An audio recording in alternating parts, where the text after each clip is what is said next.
সবাইকে আমাদের আজকের এই ক্লাসটাতে।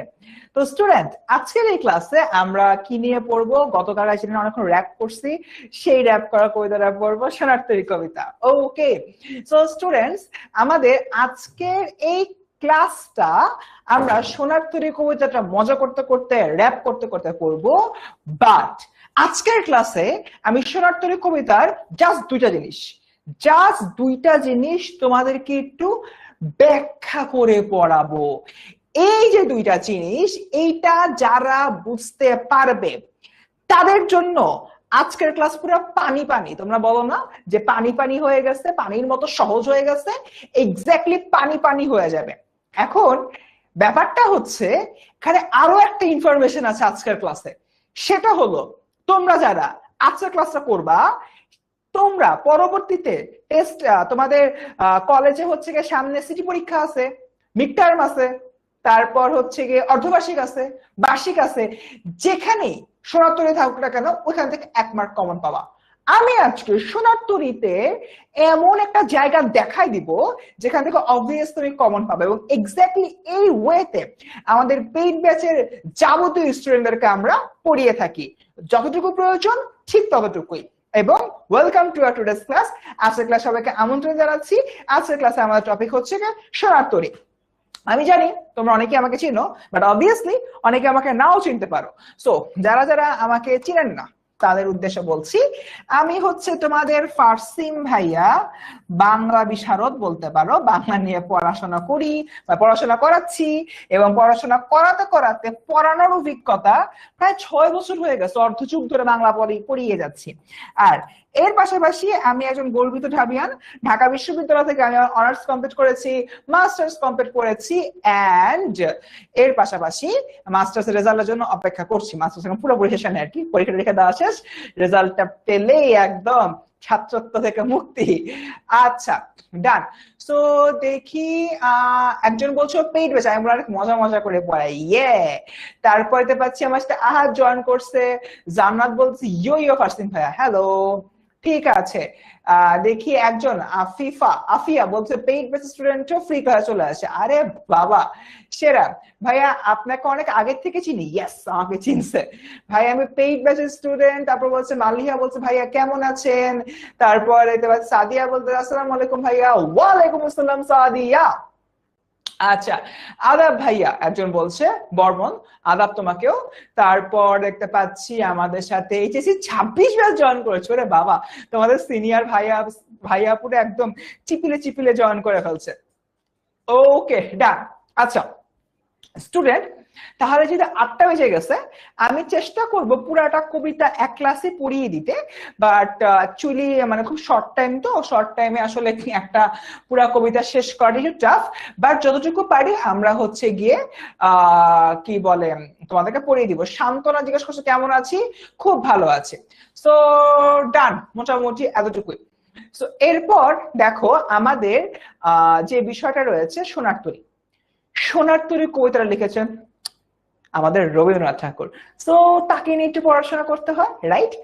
রবীন্দ্রনাথ ঠাকুর, এই মানুষটা একটা বিশাল রকমের কবি। এই কবি লোকটা কি করেছে দেখো, কবি লোকটা একদিন জন্মগ্রহণ করে ফেলে। কত সালে? 1861 সালে তিনি পৃথিবীতে চলে আসছে। পৃথিবীতে যখন 1861 সালে এরকম একটা ছোটখাটো বাচ্চা জন্মগ্রহণ করে, তখন কেউ বুঝছিল এই ছোটখাটো বাচ্চাটাই একদিন অনেক বড় কবি হয়ে যাবে, নোবেল বিজয় হচ্ছে কবি হয়ে যাবে? কেউ কিন্তু জিনিসটা ভাবে নাই, বাট এক্স্যাক্টলি এটা হয়েছে। এবং এই মানুষটা 1861 সালের 7ই মে ভারতের কলকাতায় জন্মগ্রহণ করেন, এবং সাহিত্য সাধনার বৃহৎকাল বাংলা সাহিত্যে রবীন্দ্র যুগ নামে পরিচিত ছিল। কি যুগ নামে পরিচিত ছিল? রবীন্দ্র যুগ। রবীন্দ্র যুগ না, এই ক্লাসের কোনো রেকর্ডে আমরা রাখি না অ্যাকচুয়ালি, ঠিক আছে? তোমার কি নামে পরিচিত ছিল? এটা রবীন্দ্র যুগ নামে আসলে পরিচিত ছিল। আচ্ছা, এবার হলো গিয়ে আমরা দেখি আমাদের এই কবিতার, সোনারতরী কবিতার মূল সুর কি। সোনারতরী কবিতার মূল সুর কি এটা একটু আমাদের দেখতে হবে। সেটা হচ্ছে মানব ধর্মের জয়, নাম্বার 1।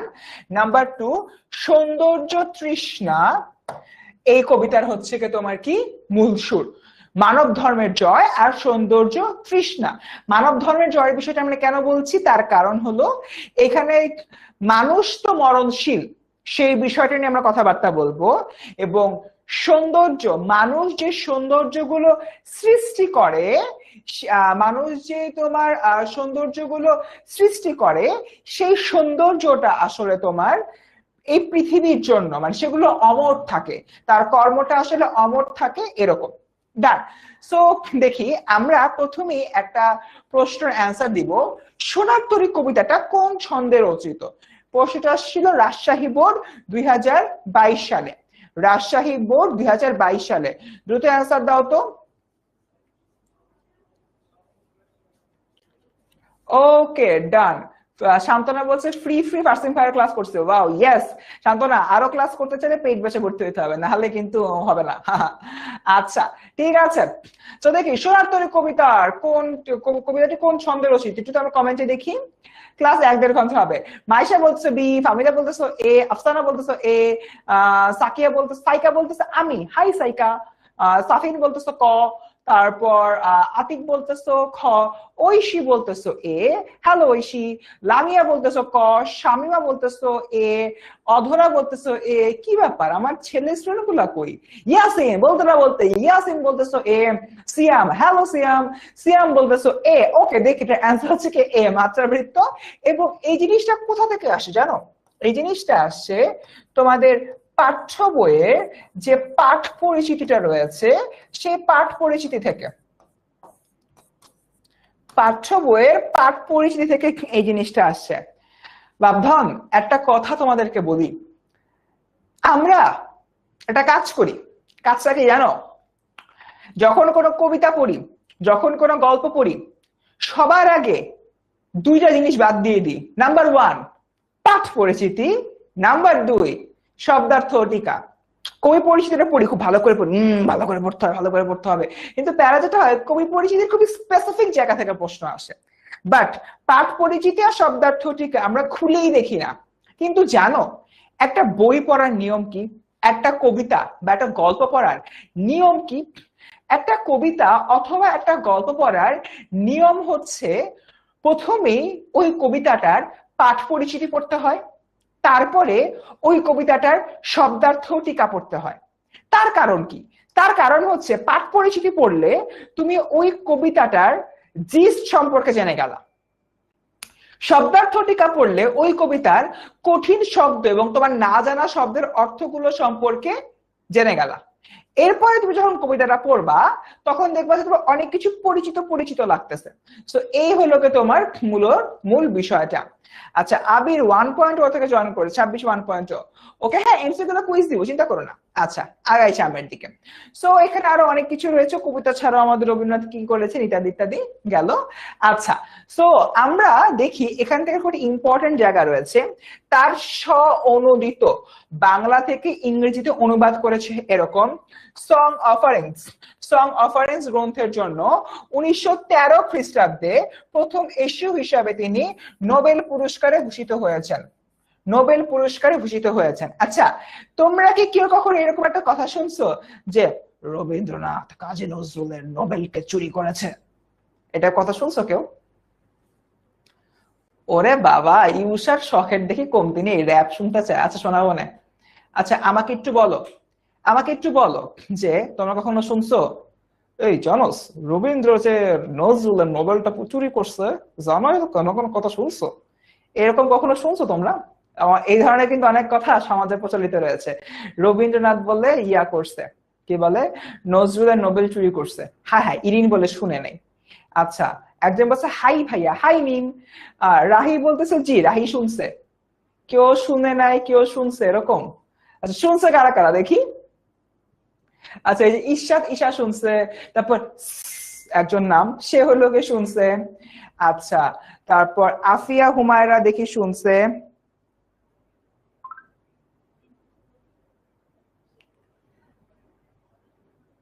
ওকে, আচ্ছা, অনেকেই বলছে শুনছে। এবার তোমাদেরকে দুইটা জিনিস বুঝাই। প্রথমত, নজরুল সাহেব জন্মগ্রহণ করেছেন 1899 সালে। রবীন্দ্র সাহেব জন্মগ্রহণ করেছেন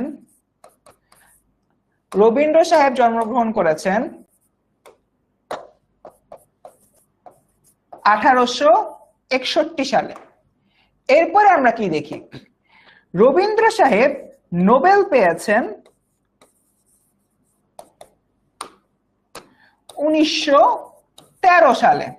এবার আমি একটু দেখি জন্মগ্রহণ করার সময় থেকে 1961, তো 1961 থেকে কত বছর বয়সে রবীন্দ্র সাহেব হলো কি তোমার নোবেল পেলেন? 61, তোমার হচ্ছে কি 71, 81, 91, 1891, তারপর হচ্ছে 1901, 1911, 12, 13, অর্থাৎ 52 বছর বয়সে এই বান্দা নোবেল পেয়েছেন। ওকে, এবার নজরুল যদি নোবেল পায় তার মানে সে 1913 সালে নোবেলটা পেয়েছে। 1913 সালে নজরুলের বয়স কত? 1899, 1909, 10, 11, 12, 13, 14 বছর। আমাকে এবার একটা কথা বলো, 14 বছর বয়সে কারোর কি নোবেলের মতো জিনিস পাওয়া সম্ভব? আদৌ কি সম্ভব? তোমার কমন সেন্স কি বলো, একটু বলো তো, আদৌ সম্ভব? দেখি একটু কমেন্টে বলো। এক্স্যাক্টলি, পিতা পুত্রের অঙ্কে হুট করে বলছে যে পুত্র পিতাকে জন্ম দিয়েছে। অনেক সময় হয় না, পিতা পুত্রের অঙ্কে কি জানি কি করতে, যে পুত্রের বয়স পিতার চেয়ে বড় হয়ে যায়, তখন কি হয়, পুত্র পিতাকে জন্ম দিচ্ছে, এরকম হচ্ছে না? ওই নজরুল আর রবীন্দ্রনাথের মধ্যে ওই একই কেসটা হয়েছে, বুঝতে পারছো? তো মানে এটা তো সম্ভব না, তাই না? এক্স্যাক্টলি এক্স্যাক্টলি এক্স্যাক্টলি, তোমরা বলতেছো যে সম্ভব না, আর পিতা পুত্রের গল্পে পুত্রের বয়স পিতার চেয়ে বেশি, ওইরকম একটা অবস্থা। সো এই পুরা জিনিসটা যারা শুনেছ ভালো, তার এটা মনে রাখবে, পুরো একটা প্রপাগান্ডা। মানে ওই যে আমার রিউমার ছড়াই না, কোনো কিছু হলো তোমার ভাইরাল করি না উল্টা পাল্টা কথাবার্তা দিয়ে, এক্স্যাক্টলি তোমার হচ্ছে ভাইরাল করে দেওয়ার মতো একটা জিনিস। ওকে ডান, আমরা জিনিসটা আজকে একটা ইনসাইটস পেলাম। সো যাই হোক, এই রবীন্দ্রনাথ 1913 সালে নোবেল পাইছে, সবাই কংগ্রাচুলেশনস বলো। লোকটা এই যে এই গীতাঞ্জলির জন্য পাইছে, নোবেল পাইছে, সবাই কংগ্রাচুলেশনস দাও, নাহলে হবে না কিন্তু। আচ্ছা, কংগ্রাচুলেশনস রবীন্দ্র ভাই, তুমি হলো কি নোবেল পেয়ে গেছো। ওকে, সো এখন একটা ইম্পর্টেন্ট জিনিস আমি তোমাদেরকে দেখাবো। এই জায়গাটাতে রবীন্দ্রনাথের গুরুত্বপূর্ণ বেশ কিছু কাব্যগ্রন্থ রয়েছে, বাট আল্লাহর দুনিয়ায় সবগুলা কাব্যগ্রন্থ কিন্তু আসলে তোমাদের লাগে না, জানো? এখন আমি তোমাদেরকে একটা নিনজা টেকনিক দিব। নিনজা টেকনিক কি? তোমাদেরকে আমি জাস্ট চারটা কাব্যগ্রন্থের নাম বলবো, এই চারটা মনে রাখলে তোমাদের একদম একদম সিটি, মিড, অর্ধবার্ষিক, বার্ষিক, pre test, test, HSC, admission, চাকরি পরীক্ষা, তোমার আজকে থেকে শুরু করে আগামী 10 বছর পর্যন্ত এই চারটা বইয়ের নাম মনে রাখলে রবীন্দ্রনাথের যাবতীয় কাব্যগ্রন্থ নিয়ে কিন্তু কাজ শেষ। ঠিক আছে, ডান। সেগুলা কি? প্রথমেই যেটা আমরা অবশ্যই হলো গিয়ে মনে রাখবো, এইচএসসির জন্য এই শোনার তো এটা ইম্পর্টেন্ট, কারণ এটা আসতে পারে। নাম্বার 1, নাম্বার 2 হচ্ছে কি তোমার খনিকা, নাম্বার 3 হচ্ছে কি তোমার জন্মদিনে, নাম্বার 4 হচ্ছে কি তোমার মানসিক, এই তো মানসিক প্রথমেই ছিল, চোখেই পড়ে নেই। নাম্বার 4 হচ্ছে কি মানসিক। এই যে চারটা বললাম, এই চারটা খালি মনে রাখবা তোমরা, ঠিক আছে? তাহলে কিন্তু একদম শেষ, দিন দুনিয়া সব অর্জন করে ফেলবা। তার কিছু কাব্যনাট্য রয়েছে, বিসর্জন ও চিত্রাঙ্গদা, এবং কাহিনী কবিতার মধ্যে সংকলন হচ্ছে কথা ও কাহিনী, এবং 1961 সালে এই লোকটা পটল তুলে ফেলে, মানে মারা যান। ঠিক আছে, তো যাই হোক, লোকটা মারা গিয়েছে, ভালোই। এবার দেখি সোনার তরী কবিতায় সোনার ধান কিসের প্রতীক? মহাকাল সমকাল সৃষ্টিকর্ম কালস্রোত, মহাকাল সমকাল সৃষ্টিকর্ম কালস্রোত।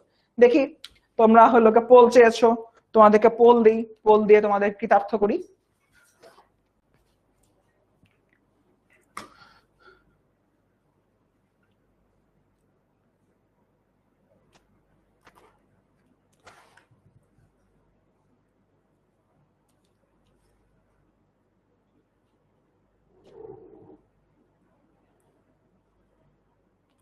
আচ্ছা, অ্যান্সার দাও। ওরে বাবা, কোথায় সবাই, আমার ব্রিলিয়ান্ট স্টুডেন্টের দল, আপনারা দ্রুত অ্যান্সার দেন।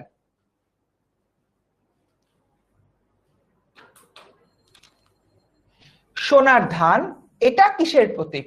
মহাকাল, সমকাল, সৃষ্টিকাল, নাকি কালস্রোত?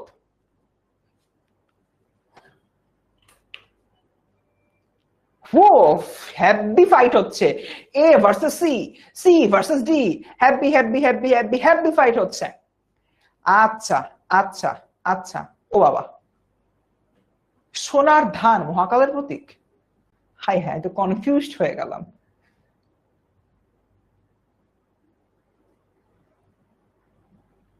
আচ্ছা দেখি, দেখো আমি, আমার কাছে মনে হয় তোমরা একটু কোনো জায়গায় একটু কনফিউজ অবস্থায় রয়েছো। আমরা মূল কবিতাটা পড়লে জিনিসটা বুঝতে পারবো। সোনার ধান সৃষ্টিকর্মের প্রতীক। আমি একটু এই জায়গাটাকে তোমাদেরকে এখন নেক্সট 2টা মিনিট খুব মনোযোগ দিয়ে আমার এই ভিডিওটা দেখো, মানে ক্লাসটা করো 2টা মিনিট, কোনো দুষ্টুমি না। তার কারণটা হচ্ছে আমি এখন 4টা অপশনকে ব্যাখ্যা করব, ব্যাখ্যা করে তোমাকে বুঝাবো কেন এটা সৃষ্টিকর্ম। এক্স্যাক্টলি এই ওয়েতে কিন্তু আমরা পেইড ব্যাচে পড়াই, আমরা শুধুমাত্র সঠিক উত্তরটাই দিয়ে দেই না, ভুল উত্তরগুলোর ব্যাখ্যাটা আমরা দিয়ে দিই কেন এটা ভুল। আসো, সোনার তরী কবিতায় তোমার দুটো জিনিসের নিয়ে কথা বলা হয়েছে। এক, মানুষের আয়ু,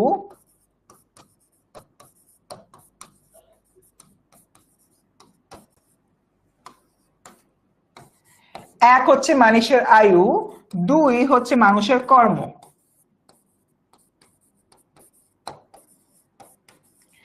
এক হচ্ছে মানুষের আয়ু, দুই হচ্ছে তোমার মানুষের কর্ম। ঠিক আছে, মানুষের আয়ু জিনিসটা এক পর্যায়ে শেষ হয়ে যায়, বাট মানুষের আয়ু আজীবন থেকে থাকে, আজীবন মানে সরি, মানুষের আয়ু এক পর্যায়ে শেষ হয়ে যায়, মানুষের কর্ম সবসময় থাকে। ফর এন এক্সাম্পল, আজকে আমি তোমার এই ক্লাসটা নিচ্ছি, আমি ক্লাস শেষ করে বাসায় যাব, বাসায় যাওয়ার পর যে কোনো ধরনের সমস্যা কিন্তু এখানে হলেও হতে পারে। ঠিক আছে, আমি দেখা যাচ্ছে মারাও যেতে পারি, আমি আর বেঁচে নাও থাকতে পারি, রাইট? বাট আমার কর্মটা, তোমরা যারা আজকে আমার এই ক্লাসটা হলো করলা, আমার এই ক্লাসটা কিন্তু থেকে যাবে, তোমরা পরবর্তীতে ক্লাসটা করতে পারবা, বা মনে রাখবা যে নার্সিম ভাই আমাকে সোনার তরী পড়াইছিল, সোনার তরী পড়ার পর জিনিসটা বুঝতে পেরেছিল। ঠিক আছে, তার মানে আমার কর্মটা বেসিক্যালি থেকে যাবে। এরকম একটা জায়গা থেকে সোনার তরী কবিতায় আমরা যেটা হইলো গিয়ে দেখি, গগনে গরজে মেঘ এলো বরসা, কুলে একা বসে আছি নাহি ভরসা। অর্থাৎ কুলে একজন কৃষক বসে আছে, তার সে ভরসা পাচ্ছে না। রাশি রাশি ভাড়া ভাড়া, ধান কাটা হলো সারা, খরা ভরা নদী খুর ধরা খর পরসা, কাটিতে কাটিতে ধান এলো বরসা। অর্থাৎ এই কৃষক ধান কেটেছেন, ধান কেটে অপেক্ষা করছেন, সোনার ধান কেটে অপেক্ষা করছেন। এই সোনার ধানটা, সোনার ধান কিন্তু ওই কৃষকের উৎপাদিত ফসল। এখন কৃষক হয়তো মারা যাবে, কৃষক হয়তো থাকবে না, বা তার এই ফসলটা কিন্তু থেকে যাবে। তার মানে এই যে ফসলটা, এই ফসলটা হচ্ছে কি তার কর্ম, সে কষ্ট করে বীজ বপন করেছে, বীজ থেকে তোমার চারা গাছ হয়েছে, চারা গাছের যত্ন নিয়েছে, সেই যত্ন থেকে পরবর্তীতে আমার কি হয়েছে, ধান গাছ হয়েছে। তার মানে ধান গাছটা হচ্ছে তার সৃষ্টিকর্ম। তো এবার আমার দেখতে হবে সৃষ্টিকর্ম অপশনের কোন জায়গায় রয়েছে। দেখো, প্রথমে বলছে এখানে মহাকাল, মহাকাল হবে না, কারণ সোনার ধান দিয়ে আসলে তোমার তোমার যে কর্মটা রয়েছে, কর্মকে বোঝাচ্ছে। এই সোনার তরী কবিতায় আমরা একটা চরিত্রকে দেখতে পাবো, যে চরিত্রটা হচ্ছে তোমার মাঝি, একটা মাঝি রয়েছে, যে মাঝি কৃষকের যাবতীয় সোনার ধান নিয়ে চলে যায়। ওই যে মাঝিটা রয়েছে, ওই মাঝিটাই হলো গিয়ে মহাকাল। তার কারণ তোমার কর্ম আজীবন থেকে যাবে, মহাকাল ধরে থেকে যাবে।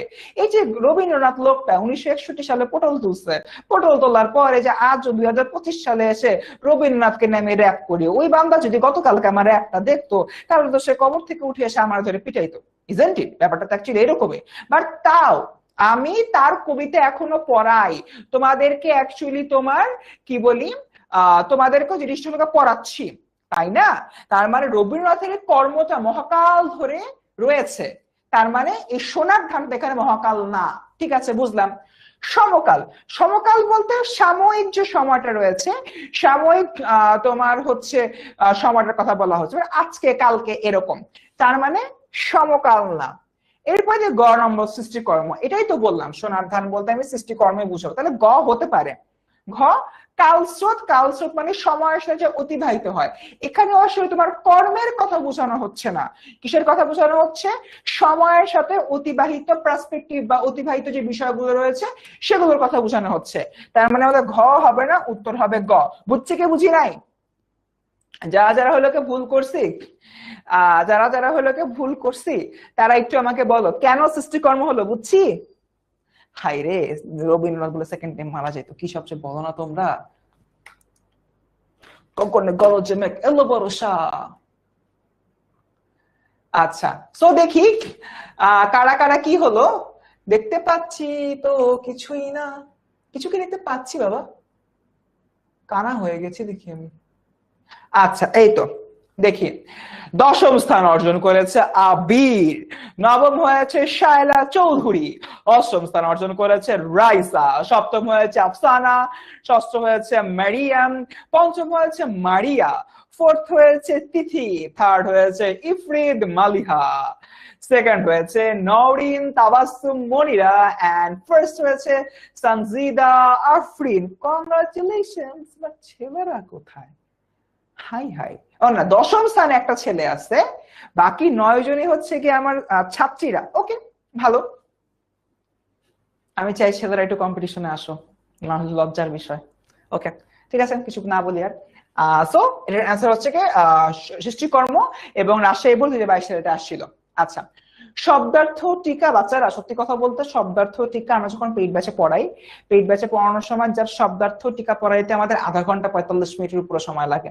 সো পেইড ব্যাচে অ্যাকচুয়ালি আমরা শব্দার্থ টিকাটা পড়াবো ভালো করে ব্যাখ্যা করে, যারা যারা পেইড ব্যাচের ক্লাস পেয়েছো বা পরবর্তীতে ভর্তি হবা তারা একটু জানতে পারবা। শব্দার্থ টিকার পার্টটা আমি এখন স্কিপ করব, ঠিক আছে। আচ্ছা, তবে একটা বিষয় তোমাদের হলো আরেকটা এমসিকিউ আমি সলভ করে দিতে পারি, একটা এমসিকিউ সলভ করে দেন আমাদের পেইড ব্যাচের বিষয়টা কথাবার্তা বলবো। আরেকটা এমসিকিউ সলভ করি। সোনার তরী কবিতায় কবির আক্ষেপ নিচের কোন পক্রিয়াতে প্রকাশ পায়? আমারই সোনার ধান গিয়েছে ভরি, এখন আমার লহ করুণা করে, গগনে গরজে মেঘ ঘন বরষা, যাহা ছিল নিয়ে গেল সোনার তরী। অ্যান্সার বলো, অ্যান্সার বলো, অ্যান্সার বলো। হ্যাঁ, কবিতা যাচ্ছি, এই এমসিকিউটা বলার পরে আমি কবিতা যাব। আমরা কিন্তু কবিতার অনেকখানি পড়ায় ফেলছি জানো, অনেকখানি কবিতাটা পড়ায় ফেলছি ওই একটা কোশ্চেন সলভ করতেছি। এক্স্যাক্টলি এই জিনিসটা আমরা আমাদের পেইড ব্যাচে একটা স্পেশাল এন্টিটি হিসাবে রাখি। আমরা প্রথমে একটা এমসিকিউ দিই, এমসিকিউ দেওয়ার পরে এমসিকিউটাকে ব্যাখ্যা করতে করতে মূল গল্পটা বা মূল কবিতাটার যে তোমার ভাবটা রয়েছে, ভাবটা তোমাদেরকে বুঝায় দিই। ভাবটা বুঝায় দেওয়ার কারণে তোমাদের মাথার মধ্যে অলরেডি সেট হয়ে যায়, আচ্ছা ঠিক আছে এই কবিতার মধ্যে এই জিনিসটা আছে, এই গল্পটার মধ্যে এই জিনিসটা আছে। যখন এই জিনিসটা সেট হয়ে যায় তখন আমি যখন কবিতা বা গল্প তখন তোমার মনে হয় ও আরে এই জিনিসটা তো পরিচিত। একটু কমেন্টে বলো তো, এটা সাইন্টিফিক একটা ক্যালকুলেশন না আমার আবিষ্কার, বুঝতে পারছো? আচ্ছা ঠিক আছে, তোমাদেরকে পোল দিচ্ছি, তোমরা কেন ওখানে অ্যান্সার দিচ্ছ আমি ঠিক বুঝলাম না। তোমরা একটু বলো এই সিস্টেমটা কেমন, নাম্বার 1। নাম্বার 2 পোলে অ্যান্সার তো, তোমরা কমেন্টে কেন অ্যান্সার দিচ্ছ আমি ঠিক বুঝলাম না। আচ্ছা, কমেন্টে কেন অ্যান্সার দিল সবাই মিলে? I am sure D. ওরে বাবা, আগে বলো, আমি যে মেথডটা বললাম মানে ক্লাসের শুরুতে একটা যেটা এমসিকিউর লিয়াজও ধরে গল্প বা কবিতাকে সামারাইজ করে ফেলি, এই টেকনিকটা কেমন, টেকনিকটা একটু বলো, টেকনিক একটু বলো। আরে ক খ গ ঘ পলে আনসার দাও, আমার টেকনিক কেমন সেটা বলো। বলো যে ভাই আপনার টেকনিক সুপার, আপনি পড়েছেন না, সুপার তো হবেই, বলো বলো বলো। আচ্ছা দুষ্টামি করলাম, যেটা তোমাদের কাছে ভালো মনে হয় ওইটাই হলো কে দাও। ওকে, নুসরাত বলছে পেইড বেস স্টুডেন্ট, ইয়েস।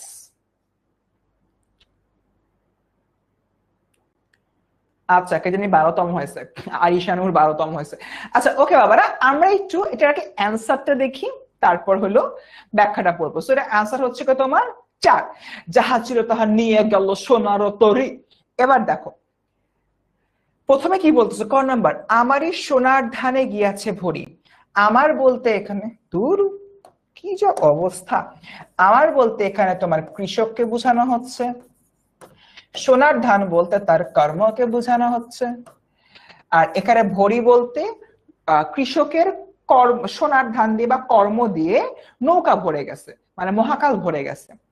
এরপরে এখনো লহ আমায় করুণা ভরে, মানে কবিতার একটা পর্যায়ে দেখবো প্রচুর ঝড় বৃষ্টি হচ্ছে, একটা মাঝি আসছে, মাঝির কাছে কৃষক মিনতি করতেছে, প্লিজ আমাকে তোমার নৌকায় নাও, নাহলে আমি ঝড় বৃষ্টিতে মারা পড়ে যাব, প্লিজ আমাকে নাও, আমার কর্মকে নিয়ে এসছো, এবার আমাকেও নাও। সো এরকম একটা অবস্থা।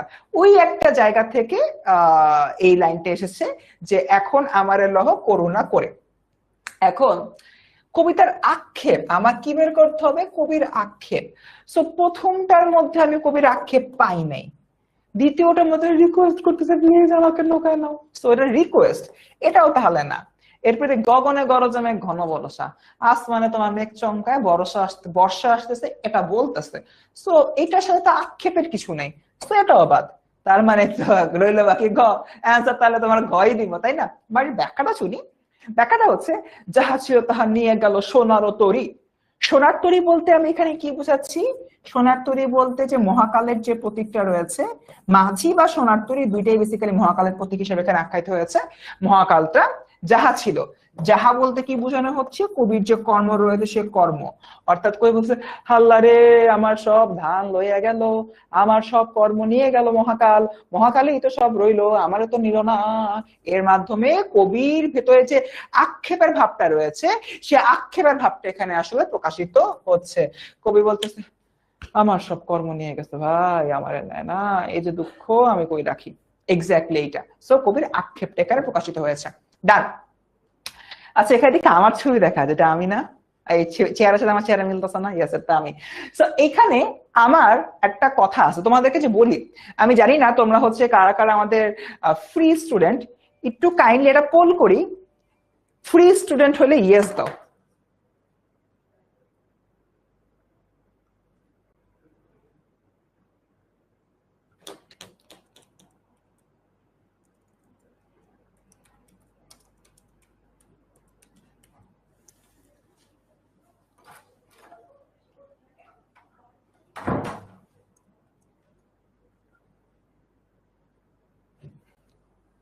আমি তোমাদের একটা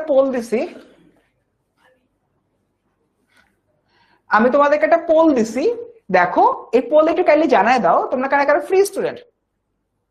পোলে পোলে ভোট দাও, এখানে লিখে লাভ নাই, লিখে লাভ নাই বাবা, লিখলে তো বুঝবো না। ওকে, তো তোমাদের জন্য একটা কথা বলি, তোমরা না এটা হলো বোকামি করো অনেকে। কি হচ্ছে কি বোকামিটা করো তোমরা? সুন্দর মতো কোর্সটা কি করো, 3000 টাকা কোর্সটা কিনে ফেলা। একদম, আমি বারবার বলি বাপরে এই 3000 টাকা কোর্স কেনার দরকার নাই, কেন এত টাকা তোমরা খরচ করবা? কলেজে দেখা যায় যে একটা স্যারের কাছে বাংলা পড়ো 10 মাস 12 মাস ধরে, প্রত্যেক মাসে তোমার 1000 টাকা, 10 মাস পরে 12,000 টাকা যায়, ওটা ডিফারেন্ট কেস। বাট তুমি যদি একটা সুন্দর কোড ইউজ করো, পার্সিম এইচএসসি 27, তাহলে 3000 টাকার কোর্সটা 2000 টাকায় পেয়ে যাবা, 8 মাসের মধ্যে সিলেবাস কমপ্লিট। তারপরেও তোমার যদি কলেজের স্যারের কাছে 12,000 টাকা দিয়ে পড়তে ইচ্ছা হয় পড়তে পারো, আমার আপত্তি নেই। বাট একটা বিষয় এখানে দেখো, কিভাবে আমরা কোর্সটা পারচেস করব। আমরা গুগল ক্রোমে এসে 10ms লিখে সার্চ করব। 10ms লিখে সার্চ করে আমরা হলো একটু নিচে যাব, এই যে 10 মিনিট স্কুল ইংলিশ কি বলে আমাদের যে ওয়েবসাইটে আমরা চলে আসলাম। ওয়েবসাইটে আসার পরে আমরা ক্লাস 6 to 12 প্রেস করব। প্রেস করার পরে তুমি এইচএসসি তে পড়ো না, এইচএসসি তে প্রেস করো, তারপর একটু নিচে যাও, যাবতীয় জিনিসপত্র চলে আসতেছে, ঠিক আছে? সো আমি হলো গিয়ে সাপোজ আমাদের যে বাংলা কোর্সটা, শুধু বাংলা কোর্সটা কিনবো, সো বাংলা কোর্সে যাই, এখানে সবকিছু জিনিস দেওয়া আছে, কোর্সটি কিনুন, 3000 টাকার কোর্স, এগিয়ে যান, আমি দেই। দেখো মজার বিষয়, মজা মানে আমি লিজিটে খুব মজা পাই। দেখো এখানে কি আসছে, এখানে তোমার আছে কোর্সের প্রাইস হচ্ছে কি আমার 3000 টাকা। তো আমি এখানে প্রোমো কোড দিব, কি প্রোমো কোডটা দিব? ফারসিম এইচএসসি 27, আমার নামের প্রোমো কোড আছে। তারপর দেখো সাবমিট, বুম, 2000 টাকার কোর্স, 3000 টাকার কোর্স আমরা 2000 এ নিয়ে আসতেছি। সো জাস্ট এই যে প্রোমো কোডটা, এই প্রোমো কোডটা হলে মাথায় রাখবো, পার্সেন্টেজ 27, জীবন যৌবন একদম সহজ হয়ে যাবে। ওকে, সো ডান। আর হচ্ছে কি আমরা কথাবার্তা না বলি, আর আরো একটা আছে আমাদের হলো কি, পুরা যদি বিআই এর বান্ডেলটা কিনো, বাংলা ইংলিশ আইসিটি পুরাটা যদি কেনো, কোর্সের দাম 5500 টাকা, বাট বিআই এইচএস 27 দিলে কোর্সের দাম হয়ে যাবে 4500 টাকা। ঠিক আছে, আর আমরা এই রেটের কথাবার্তা না বলি, আমাদের পড়তে হবে কবিতা। তোমরা যারা সায়েন্সের স্টুডেন্ট, তোমরা কয়েকদিন পরে কেমিস্ট্রিতে একটা জিনিস লোকে দেখবা, যেটাকে বলো জৈব যৌগ বা হচ্ছে অর্গানিক কেমিস্ট্রি। অর্গানিক কেমিস্ট্রিতে একটা হলো মৌলের নাম দেওয়া থাকে, মৌলের নাম দেওয়ার পরে সেই মৌলের চারপাশে এক্স্যাক্টলি এরকম মানে অনেকটা 10-12টা হাত বের হয়, একটা হাত দিয়ে একটা বুঝে, এই হাত দিয়ে অক্সিজেন, এই হাত দিয়ে নাইট্রোজেন, এই হাত দিয়ে কার্বন ডাই অক্সাইড, এই হাত দিয়ে কিছু একটা, আমি যেহেতু কেমিস্ট্রি গাই না, যা মাথায় আসে বললাম আর কি। সো অনেকগুলো হাত পা বের হয়। এক্স্যাক্টলি এই জিনিসটা আমাদের এই কবিতার মধ্যে হলো আমি করছি। আমি ভাবলাম খালি তোমরা কেমিস্ট্রির মতো কেমিস্ট্রিতে খালি হাত পা বের করবা, বাংলাতে তো তোমার হচ্ছে গিয়ে হাত পা বের করা যায়, ওই হাত পা বের করার টেকনিকটা এখানে নিয়ে আসতেছে। চলো, সব সাবজেক্টে কত লাগবে? তুমি যদি বাংলা ইংলিশ আইসিটি কেনো তাহলে 4500 টাকা লাগবে। সেক্ষেত্রে তোমার প্রোমো কোড হবে BEI HSC 27, তারাই তুমি 4500 টাকা কিনতে পারবা। তাও যদি ডাউট থাকে আমাকে নক দিও মেসেঞ্জারে, আমি তোমাকে ক্লিয়ার করে দিব। এখন আসলে আমরা ক্লাসে আসি। প্রথমে, গগনে গরজে ঘন বরষা, কুলে একা বসে আছি নাহি ভরসা। দেখো, গগনে গরজে মেঘ, এখানে তোমার যে গগন শব্দটা রয়েছে এর মানে কি? এর মানে হচ্ছে কি আকাশ। তার মানে বাবারা আমরা কি দেখতে পাই? আমরা দেখতে পাই আকাশে মেঘ গজরাচ্ছে, গরজে মানে হলো গর্জন করছে। ঘন বর্ষা, ঘন বর্ষা মানে বর্ষার প্রকৃতির চিত্রকল্প বোঝাচ্ছে। বর্ষাকালে কি হয়? আকাশে মেঘ চমকায়, গর্জন করে, ওই যে বিষয়টা, এটা এখানে বেসিক্যালি বলা হচ্ছে। এরপর দেখি, কুলে একা বসে আছে নাহি ভরসা। কুলে, কুলে বলতে কি বুঝায়? কুলে বলতে তোমার হলো কুলে একা বসে আছে নাহি ভরসা, এখানে কুলে বলতে আসলে তোমার বুঝাচ্ছে নদীর তীর। কুলে বলতে বোঝানো হচ্ছে নদীর তীর, এবং কুলে একা কে বসে আছে এটা বলতে বোঝানো হচ্ছে কৃষক রূপী কবি বসে আছে। আচ্ছা, তোমাদেরকে আমি একটু পরে দুটো শব্দ বারবার বলা শুরু করব। একটা হচ্ছে গিয়ে আমার আক্ষরিক অর্থ, আর আরেকটা হচ্ছে গিয়ে আমার ভাবার্থ। বাবারা, তোমরা কি আমাকে একটু বলতে পারবা যে আক্ষরিক অর্থ বলতে কি বুঝি আর ভাবার্থ বলতে আমরা কি বুঝি? আক্ষরিক অর্থ বলতে কি বুঝি আর ভাবার্থ বলতে আমরা কি বুঝি?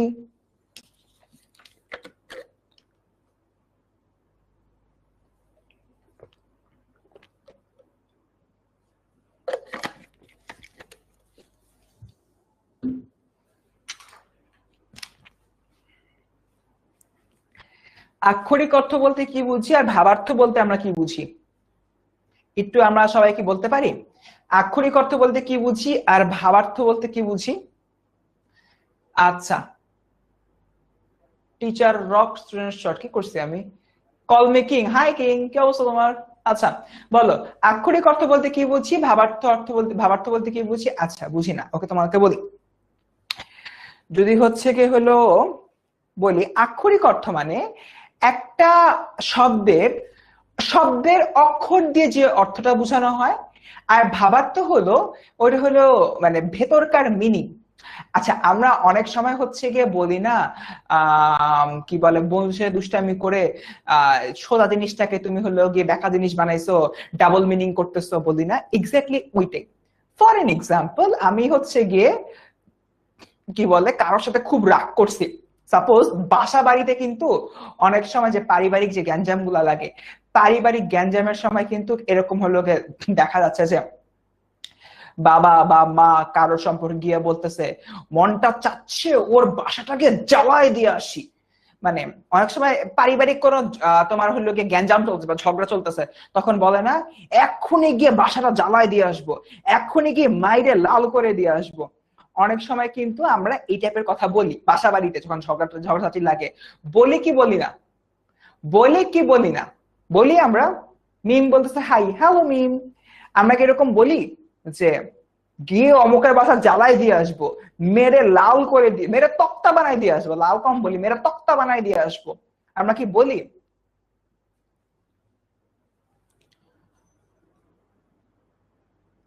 ভাইয়া আজ কয়টা পর্যন্ত ক্লাস হবে? আহারে, ওর মনে আমার ক্লাসটা ভালো লাগতেছে না। আরে বাবা বলো না, আমরা কি ধরনের কথা বলি?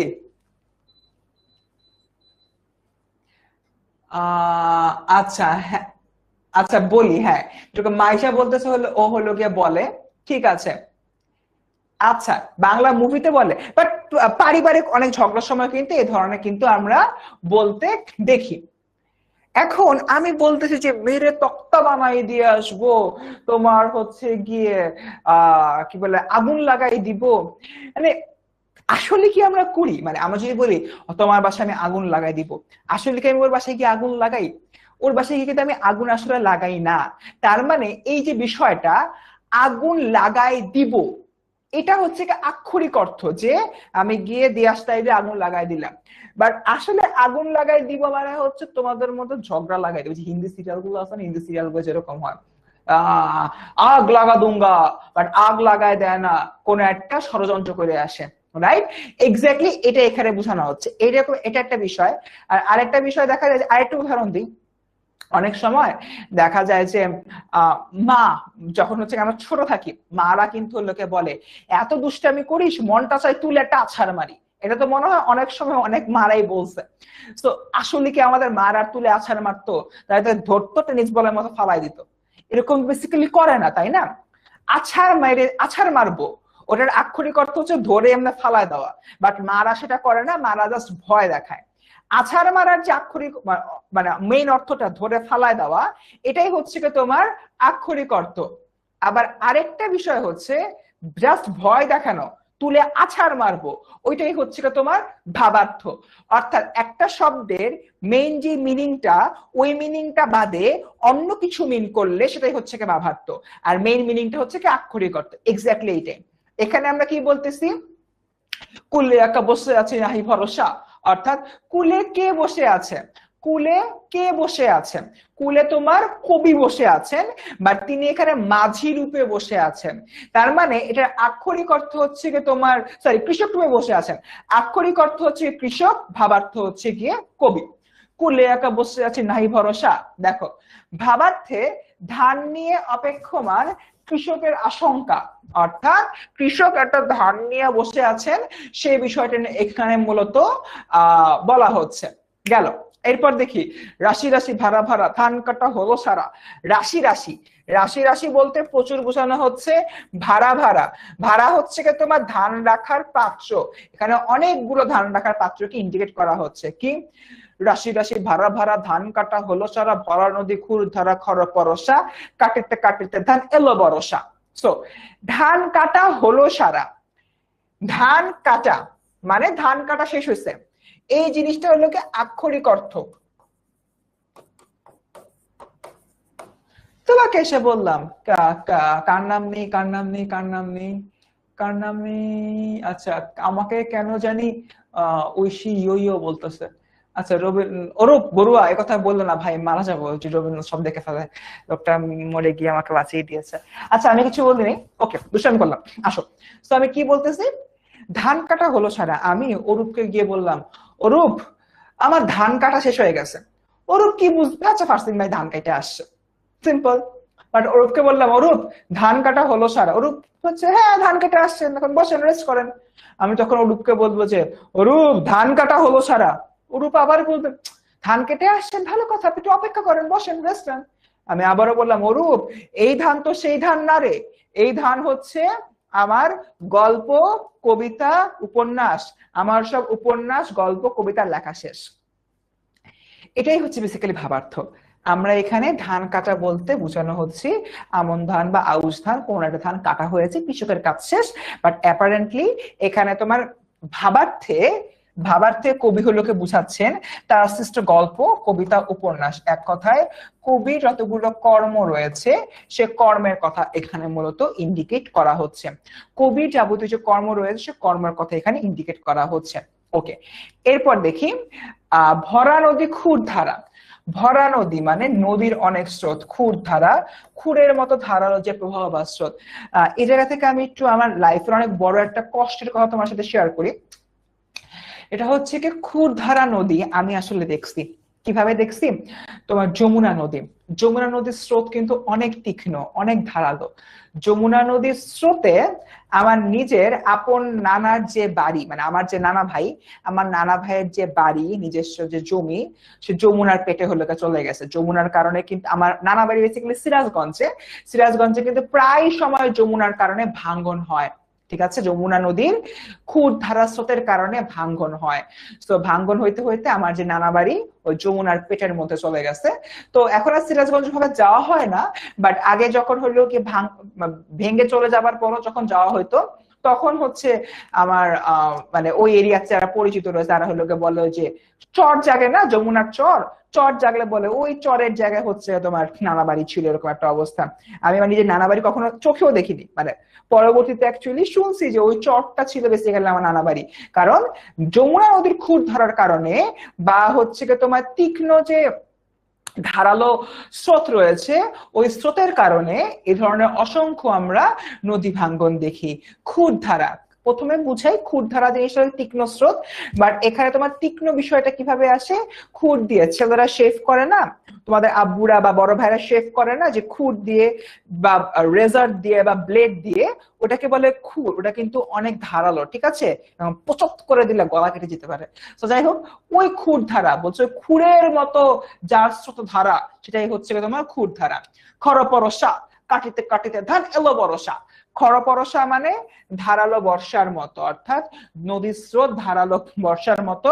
কাটিতে কাটিতে ধান এলো বরসা, অর্থাৎ কাটিতে কাটিতে বলতে এখানে বোঝাচ্ছে এই যে নিরন্তর ভাবে গল্প কবিতা উপন্যাস লিখতে লিখতে বর্ষা চলে আসে, এরকম একটা অবস্থা। ডান। সো মোটামুটি এতটুকুই। আচ্ছা ঠিক আছে। আচ্ছা সিরাজ কোথায়? আমার বেসিক্যালি বনবাড়িয়াতে বলে, অনেকদিন ধরে যাওয়া হয় না, ওটা আশেপাশে কোন একটা জায়গায় অ্যাকচুয়ালি। ওকে কুল। সো আগাইতাম সামনের দিকে। আচ্ছা, কাটিতে কাটিতে ধান এলো বরসা, কাটিতে কাটিতে ধান এলো বরসা, এলো বরসা। আমরা তো ভাবতেছি আহারে বর্ষাকাল চলে আসছে, এখন খিচুড়ি আর ইলিশ মাছ খাবো, বাট এটা তো তোমার আক্ষরিক অর্থে বর্ষা চলে আসলো। কিন্তু বর্ষা বলতে এখানে বোঝানো হচ্ছে মৃত্যুর সময়। অর্থাৎ কবি বলছেন আমি কাটিতে কাটিতে ধান এলো বরসা, এলো বরস কাটি মানে ধান কাটতে কাটতে বর্ষা চলে আসছে, তুমি আমি খিচুড়ি মাংস খাবো। আর কবির জন্য নাটক উপন্যাস লিখতে লিখতে তার সারা জীবন অতিবাহিত হয়ে গিয়েছে এবং কবির মৃত্যুর সময় চলে এসেছে। কবি এখন মারা যাবে কিন্তু কবির কর্মগুলো রয়ে যাবে। দ্যাটস ইট, এটা এখানে বেসিক্যালি বলা হয়েছে। গেল এই যে আক্ষরিক অর্থ ভাবার্থে, কারণ সবকিছু দেওয়া রয়েছে। ডান। ওকে, এরপর দেখি ধান কাটা হলো সারা চরণটির মাধ্যমে কি বোঝানো হয়েছে। আমি কিন্তু এতক্ষণ ধরে দেখা করছি, চট্টগ্রাম বোর্ড 2022 একটা প্রশ্ন। দেখো, ফসলের কাজ সম্পন্ন হওয়া, কর্মের পরিণতি, কর্মময় জীবন, ফসল তোলার তারা। অ্যান্সার দাও তো।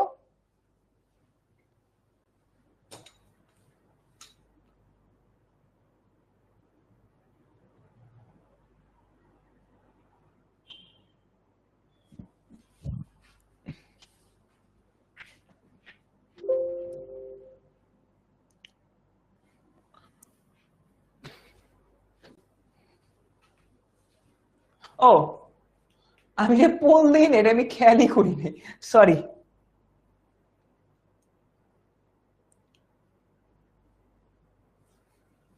অ্যান্সার দাও।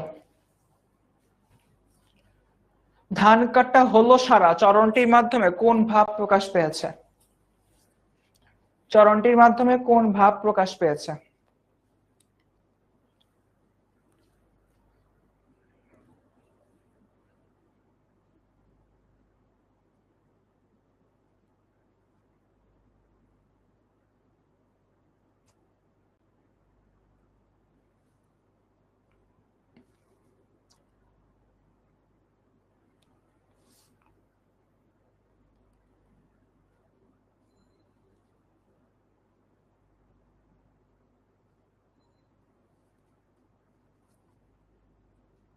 ওকে, আশিক থার্ড হয়েছে। আরে শাবাশ। ওকে ডান। সো এটার অ্যান্সারটা হচ্ছে কি আমি দিচ্ছি, তার আগে আমি আগে একটু লিডার বোর্ডটা পড়ি, তাই না? পড়া দরকার। মনে হচ্ছে ছেলেরা একটু লজ্জা লজ্জা পেয়ে ভালো করেছে।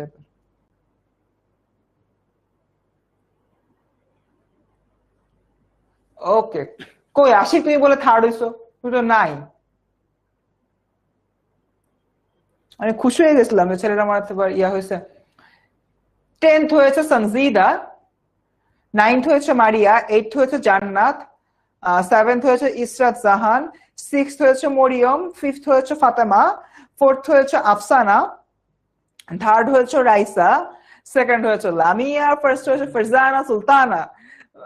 কই ভাই আমার ছেলে স্টুডেন্টরা কই, আমার একটু বলো, আমাকে একটু বলো বাবারা, তোমরা কোথায়? আবার কে জানি হলো একটু আগে বললো খালি বলে ফিমেল স্টুডেন্টদের কমেন্ট পড়ছে। আরে বাবা তোমরা তো কমেন্টই করতেছো না, ইয়াতেও নাই, কি বলে আমার টপ লিস্টেও নেই। দুঃখের বিষয়, লজ্জার বিষয়। ছেলেরা তাড়াতাড়ি করো, ওদেরকে একটু হটাও এখান থেকে। দেখি, ধান কাটা হলো সারা, ধান কাটা হলো সারা, ও সরি,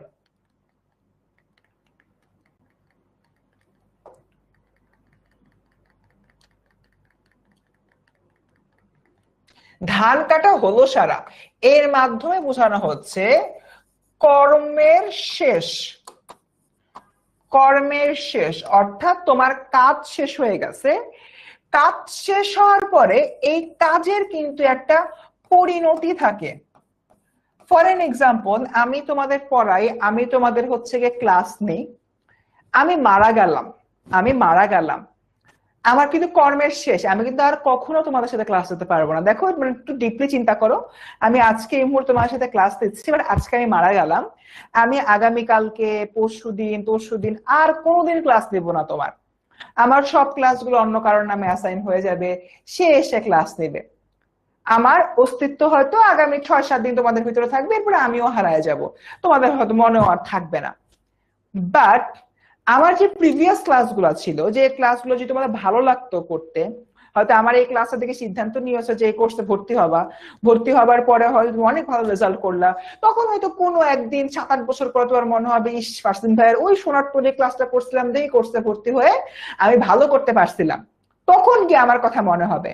তার মানে এটা কি, এটা হচ্ছে কি আমার যে ক্লাসগুলো রয়েছে, আমার এই ক্লাসটার পরিণতি, আমার এই ক্লাসটার পরিণতি তোমার এই কোর্সে ভর্তি হওয়া, পরবর্তীতে ভালো রেজাল্ট করে আমাকে হয়তো পুনরায় আবার স্মরণ করা। ঠিক আছে, এটা এখানে বলতেছে মানুষ যখন মারা যায়, এই কবিতার মধ্যে আসলে এটাই বলতেছে, মানুষ যখন মারা যায় তার যে কর্মগুলা, তার কর্মগুলো ওখানে শেষ হয়ে যায়, বা তার কর্ম যদি ভালো হয় সেটার পরিণতি অনেক দিন পর্যন্ত অ্যাকচুয়ালি বিদ্যমান থাকে। ঠিক আছে, গেল।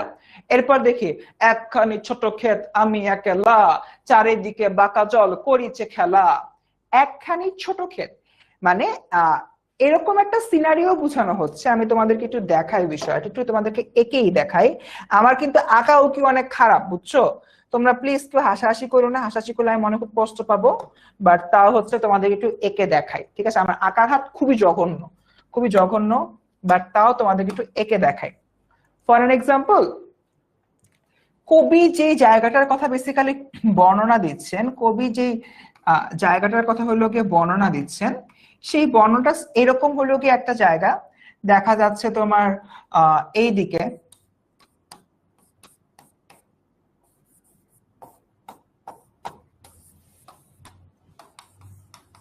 এদিকে হয়তো কিছু গাছ রয়েছে, তারপর হচ্ছে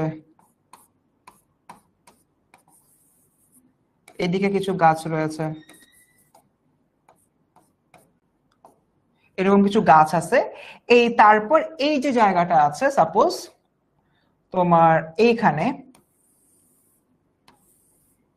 এই জায়গাটায় তোমার হলো কি ছোট্ট কিছু ক্ষেত রয়েছে, সাপোজ এই যে এরকম,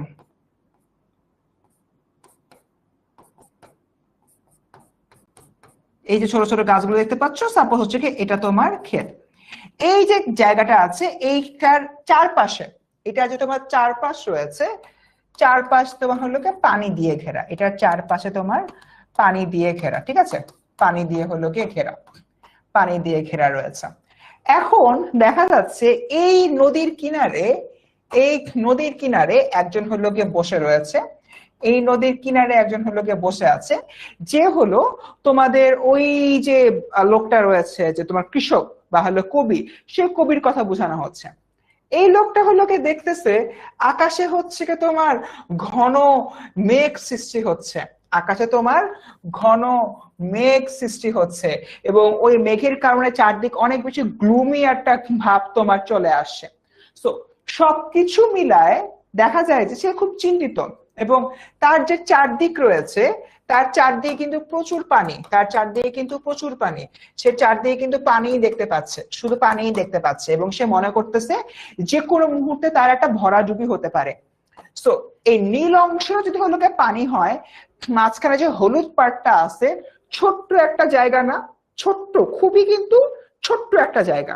এই ছোট্ট একটা জায়গায় তোমার এই মানুষটা ধান ফলাইছে, কাজ করছে। এইখানে একটা জিনিস বুঝো, এই যে তোমার নদীর যে পানিটা, নদীর পানি বলতে আসলে সমগ্র যে জীবন রয়েছে, মানে সবকিছু মিলায় বোঝানো হচ্ছে এই পৃথিবীতে, এই পৃথিবীর যে বিষয়টা, এই পৃথিবীর বিষয়টাকে বোঝানো হচ্ছে তোমার নদীর পানি দ্বারা। তার মধ্যে ছোট ক্ষেত, সংক্ষিপ্ত একটা সময়ের জন্য তুমি এই পৃথিবীতে আসছো, এবং তুমি এই পৃথিবীতে এসে এই যে সোনার ধানগুলা হলো গিয়ে ফলিয়েছ। তার মানে এখানে যে নদীর পানিগুলা রয়েছে সমগ্র পৃথিবী, সেই পৃথিবীর ছোট্ট একটা জায়গায় এই হলুদ অংশটুকু ছোট একটা খেতে তুমি আসছো, এবং সেই জায়গাটাতে এসে তুমি কিছু কর্ম করেছো, কিছু সোনার ধান ফলিয়েছো। তার মানে তুমি আসলে একা। একটু তুমি চিন্তা করো, তুমি যখন জন্মগ্রহণ করো তুমি তো একাই আসো, তোমার সাথে কি অন্য কেউ, ভাই বন্ধু বান্ধব কেউ আসে? আসে না। তারপর আসো, বড় হও, স্কুলে যাও, ফ্রেন্ড হয়, সার্কেল হয়, আরো বড় হও, পড়াশোনা শেষ করো, বিয়ে করো, তারপর হচ্ছে পরিবার হলোকে সৃষ্টি করো, তারপর বুড়া হও, বুড়া হওয়ার পর তুমি মারা যাও। এবং মজার বিষয়, তুমি যখন মারা যাও, তোমাকে যখন হচ্ছে গিয়ে মানে কবরে রেখে আসতে যায় বা দাহ করতে যায়, তুমি কিন্তু একাই কবরে চাপা পড়ো, তুমি কিন্তু একাই দাহ হও, তোমার সাথে কিন্তু আর কেউ থাকে না। অর্থাৎ তুমি আসো একা, তুমি যাও একা। কবি এটাই বুঝাচ্ছেন। এই যে পরের যে তোমার লাইনটা, একখানি ছোট ক্ষেত আমি একলা, এটা দিয়ে আসলে কবি এটাই বুঝাচ্ছেন, আসলে আমি আমার কর্মগুলোকে নিয়ে একা আছি, আমি একা কর্মগুলো সাধন করেছি, এখন আমার মৃত্যুর সময় চলে আসতেছে, আমি হয়তো পৃথিবী ছেড়ে চলে যাব, কিন্তু আমার এই কর্মগুলা রয়ে যাবে। এই কর্ম যেগুলো এতদিন আমার সাথে ছিল, সে কর্মটা এখন আমাকে ছেড়ে চলে যাচ্ছে। এই যে ম্যাটারটা, এটা এখানে বেসিক্যালি বোঝানো হচ্ছে। দেখো, আমি একলা, এখানে তোমার আমি বলতে সাধারণত বোঝানো হচ্ছে কৃষক, আর ভাবার্থে বোঝানো হচ্ছে তোমার শিল্পদ্রষ্টা কবি, শিল্পদ্রষ্টা কবি। ওকে, ডান। আচ্ছা, চারিদিকে বাঁকা জল করিছে খেলা, আমি একলা।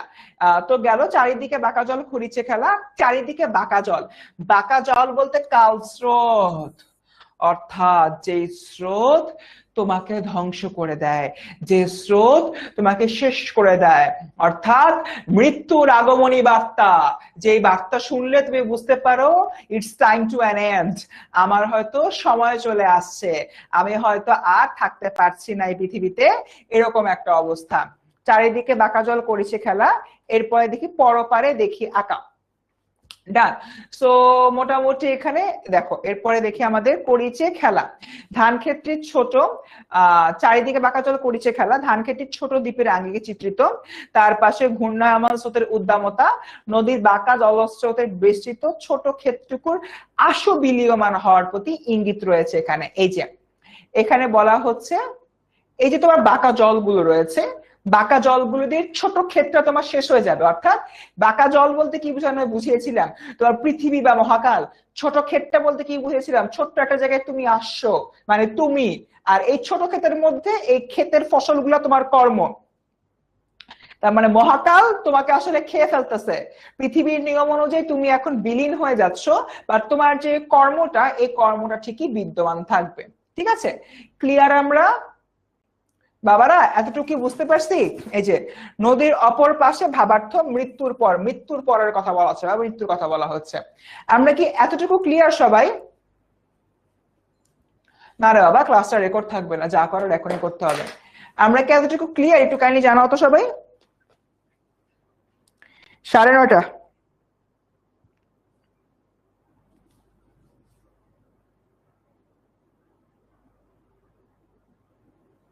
ক্লাস 9:30 পর্যন্ত হবে।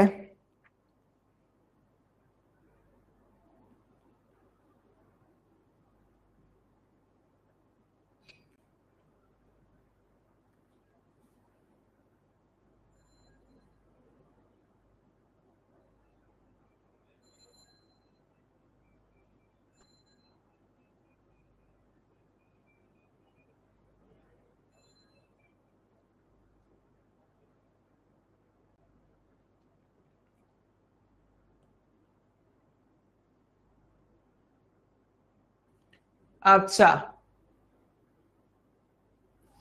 ওকে, আমরা অনেকে দেখতে পাচ্ছি ক্লিয়ার, ভেরি গুড।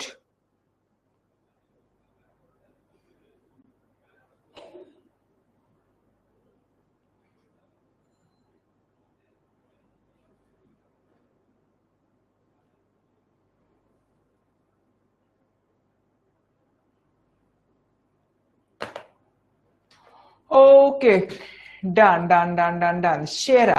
তোমরা কি প্রোমো কোডটা একটু বলবা? ওকে, প্রোমো কোডটা বস, কেন সময় কেন কমাবো, ক্লাস ভালো লাগছে না?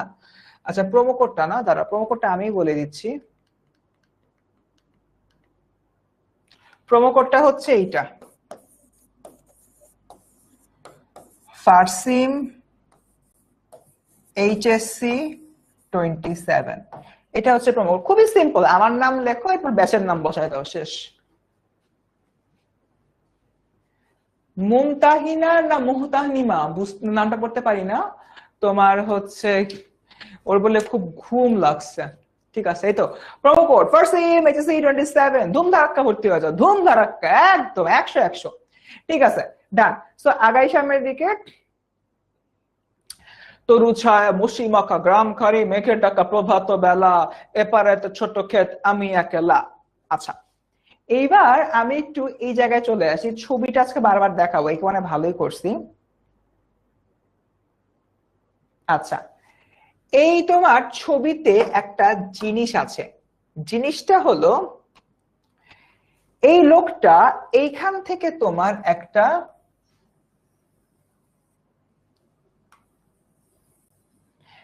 তোমার গ্রাম দেখতে পাচ্ছেন, ঠিক আছে?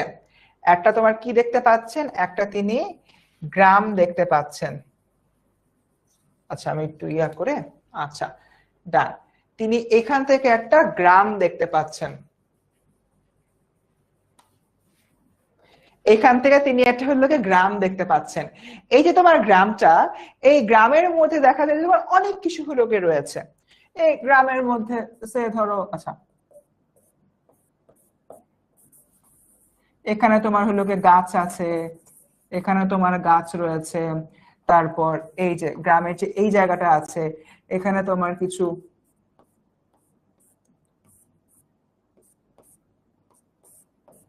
এখানে কিছু তোমার হলো বাড়ি রয়েছে। তো বাড়ির এখানে দেখা যায় যে কলা গাছ রয়েছে। সো এখানে তোমার কিছু হলো আরো কিছু বাড়ি রয়েছে আর কি। সো দেখা যাচ্ছে এই একটা হলো গ্রাম, এই সুন্দর একটা গ্রামীণ পরিবেশ। মানে এই লোকটা এখান থেকে এই গ্রামটাকে দেখছেন। বেসিক্যালি এই গ্রামটা হলো এই লোকটার গ্রাম, যেখানে সে থাকতো, মানে কৃষক তার গ্রাম যেখানে সে থাকতো।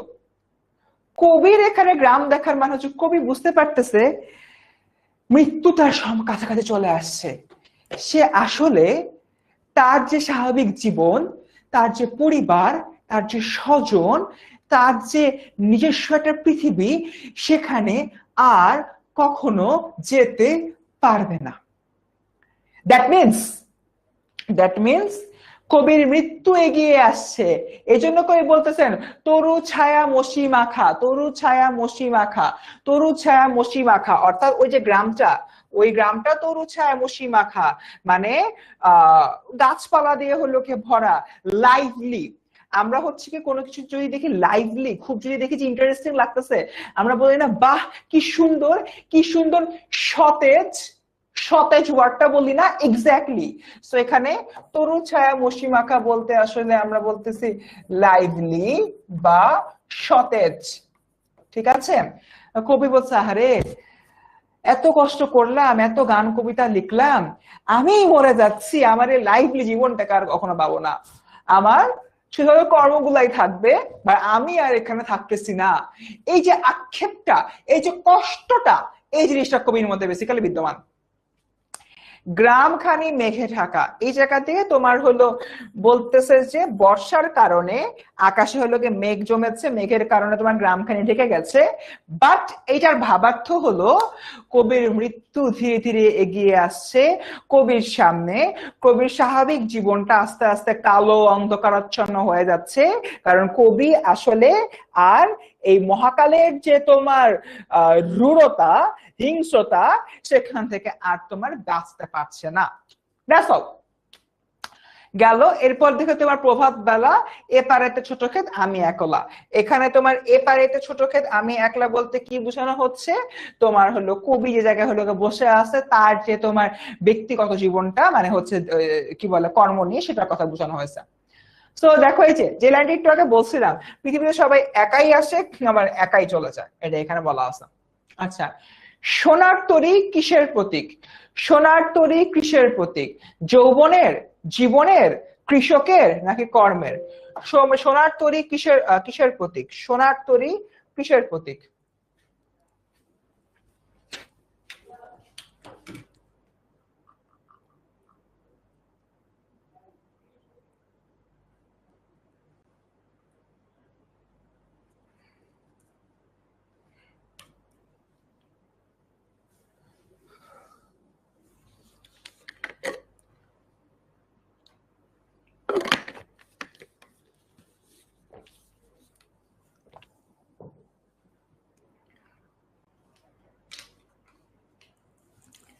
সোনার তরী কিসের প্রতীক? অ্যান্সার দাও।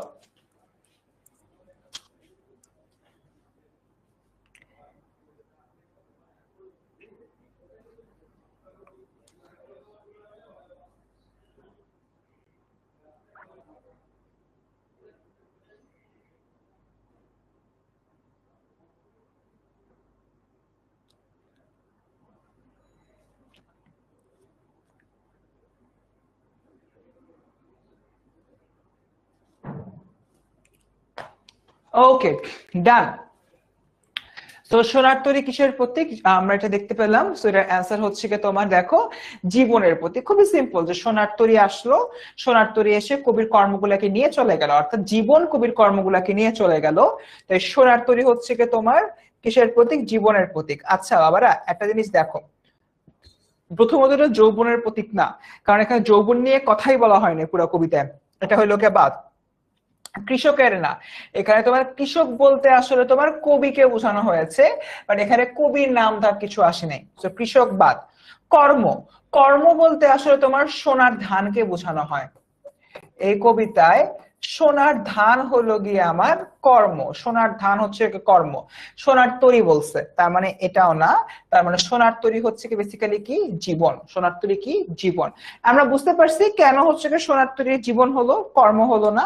আমরা দেখলাম যে অনেকে কর্ম লিখছো, তাই বেসিক্যালি এটা বলছি। ক্লিয়ার? আমরা নাসরি কবির নিয়ে নিলাম নাম। Umme Habiba rank 5, very good, congrats. আচ্ছা ওকে, আলদিরা রিপোর্ট না পড়ি, অনেক কিছুই বাকি রয়েছে পড়ানো। সো আমরা কিন্তু অলরেডি একটা জিনিস দেখে ফেলছি, তাই না, যে আমাদের যদি ফার্সিম HSC 27 এই প্রোমো কোডটা ইউজ করো, you will get 1K discount and the course price will be 2K বা 2000। বাট একই সাথে তুমি যদি আমাদের BEI ফুল কোর্স কিনতে চাও, বাংলা ইংলিশ আইসিটি, তাহলে কি হবে? তুমি যদি বাংলা ইংলিশ আইসিটি ফুল কোর্সটা কিনতে চাও, আমি হলো যে একটু আগে যেটা দেখাইলাম, সো আমি তোমাদেরকে হলো গিয়ে দেখাই, Bangla English ICT full course যদি কিনতে চাও, তুমি আমাদের ওয়েবসাইটে চলে আসবা। ওয়েবসাইটে চলে এসে ক্লাস 6 to 12 এ যাবা, HSC তে যাবা। যাওয়ার পরে তুমি দেখো, আমি একটু নিচের দিকে নামি, এই যে BEI শুরুতেই রয়েছে, এটা BEI তে গেলা। সো BEI তে যাওয়ার পরেই দেখো হচ্ছে গিয়ে কোর্সের দাম তোমার 6000 টাকা। আমরা অলরেডি 500 টাকা ডিসকাউন্ট দিয়ে রাখছি, বাট মনটা চায় আর একটু যদি ডিসকাউন্ট পাই তাহলে তো আমার জন্য ভালো হয়ে যেত, ঠিক না বেঠিক? ঠিক। সো আমি যদি এবার ডিসকাউন্টটা হলো কি নিতে চাই, তাহলে কি করতে হবে?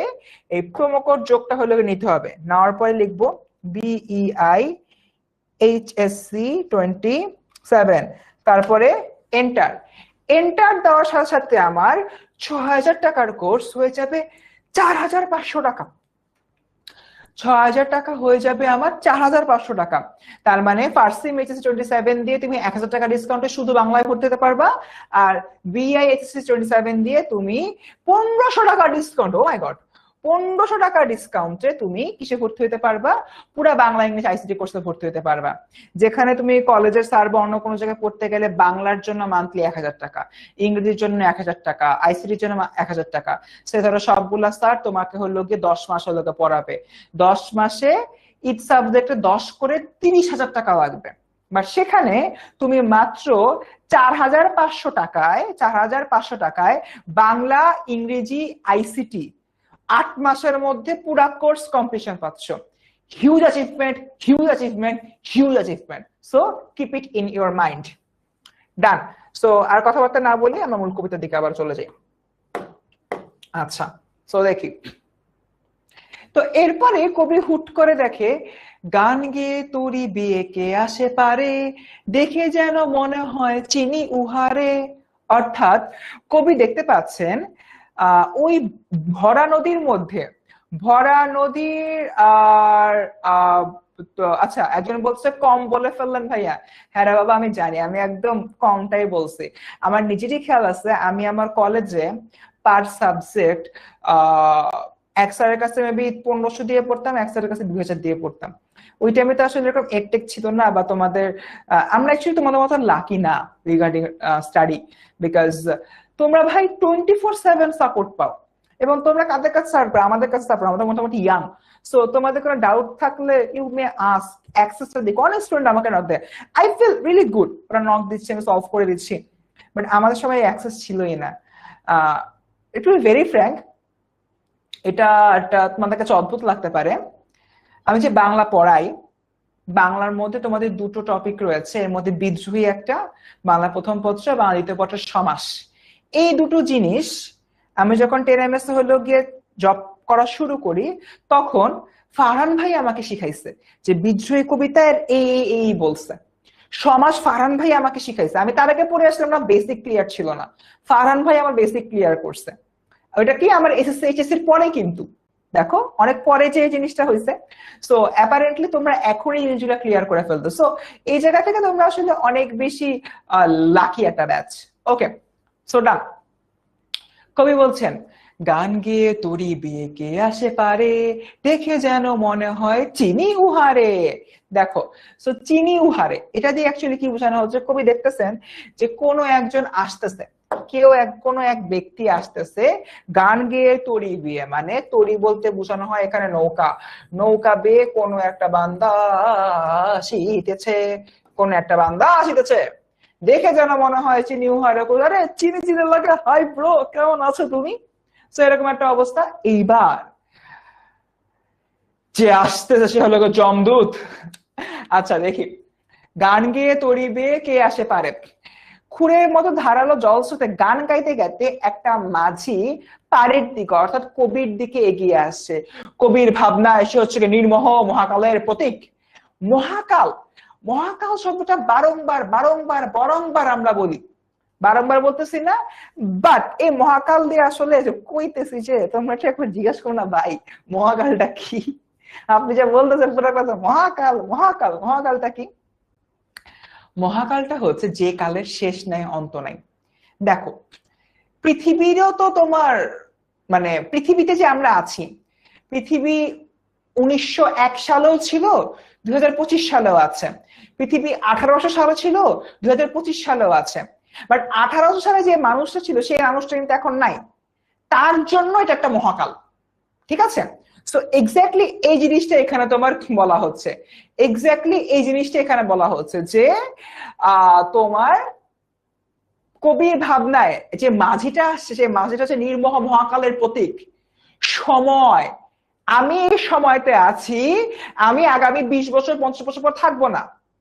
তোমার হয়তো 50 বছর পর আমার বয়স হবে 70, তখন আমি থাকতেছি না, আমি তখন মারা যাচ্ছি, বাট আমার কর্মগুলা থাকতেছে। মানে যে সময়টাতে আমি থাকবো না সেটাই হচ্ছে বেসিক্যালি মহাকাল, যে সময়টাতে আমি অ্যাবসেন্ট থাকবো সেটাই হচ্ছে মহাকাল। এই মুহূর্তে আমি ঢাকার মহাখালী ডিওএইচএস থেকে তোমাদের ক্লাসটা নিচ্ছি। ঢাকার এই মহাখালী ডিওএইচএস এ 100 বছর আগে এরকম ছিল? ছিল না। 100 বছর পরে আমি এখানে এসে ক্লাস নিব? আমি 100 বছর আগে তো আমার তো মনে হয় বাপ মায়ের জন্ম হয়নি, আমার কি জন্ম হবে? সো আমি ছিলাম না, ওইটা মহাকাল। পরবর্তী 100 বছর পরে এই জায়গায় এই জিনিস থাকবে কি থাকবে কিনা সেটা আমি জানি না, এটা মহাকাল। যে সময়তে তুমি নাই সেটা হচ্ছে কি মহাকাল। এখানে বেসিক্যালি কবির কাছে যে মাঝিটা যে আসতেছে, কবি দেখতেছে একটা মাঝি নৌকা নিয়ে টুং টুং টুং টুং করে আসতেছে, কবি মনে করছে এইটা হচ্ছে তোমার কি মহাকালের প্রতীক, এটা হচ্ছে কি তোমার মহাকালের প্রতীক। ওকে, দেখে যেন মনে হয় চিনি উহারে। এই জিনিসটা এবার দেখো, আমি জানি আমি 100 বছর পর বাইচে থাকবো না, কবিও জানে এটা পরে তো আমিও মরে যাবো বাবা, আমিও তো বেঁচে থাকবো না। এই জন্যই বলা হচ্ছে চিনি উহারে। কবি জিনিসটাকে চিনেন, কবি বিষয়টাকে বুঝেন। এই যে দেখো, কবি বলছেন যে এই আগন্তুক মাঝি কৃষক বা শিল্পদ্রষ্টা কবির হয়তো চেনা না। কেন? কেননা চেনা মনে হলো কৃষক শিল্পস্রষ্টা মনের সংস্থা থেকে, ওইটাই। মানে আমি তো জানি যে বাবা আমি তো থাকবো না, আমি তো মারা যাবো একটা সার্টেন পিরিয়ড পরে। এই যে জানার বিষয়টা, এটাই বেসিক্যালি তোমার কি মহাকালের চেনার বিষয়টা।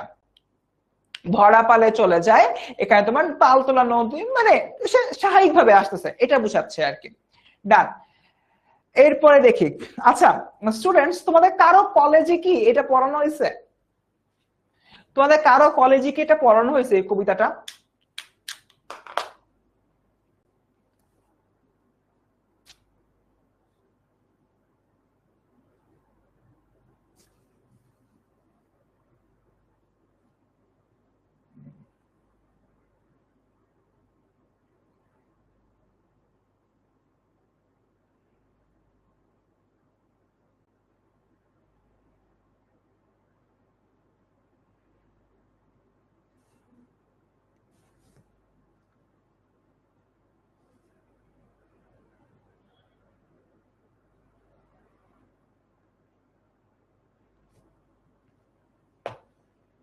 আচ্ছা, সুমাইয়াদের কলেজে পড়ানো হয়েছে। আচ্ছা, রাকিবদের ক্লাসে পড়ানো হয়েছে। সুমাইয়া আর রাকিব, তোমাদের কাছে প্রশ্ন, তোমাদের ক্লাসে কি এইভাবে লাইন বাই লাইন ব্যাখ্যা করে পড়িয়েছে নাকি জাস্ট ওভারঅল পড়ায় গেছে? কোনটা কোনটা বাবা একটু বলো তো, তোমাদেরকে লাইন বাই লাইন পড়িয়েছে নাকি জাস্ট ওভারঅল পড়িয়ে গিয়েছে? কোনটা পড়াইছে বাট বুঝি নাই ভাইয়া, আহারে।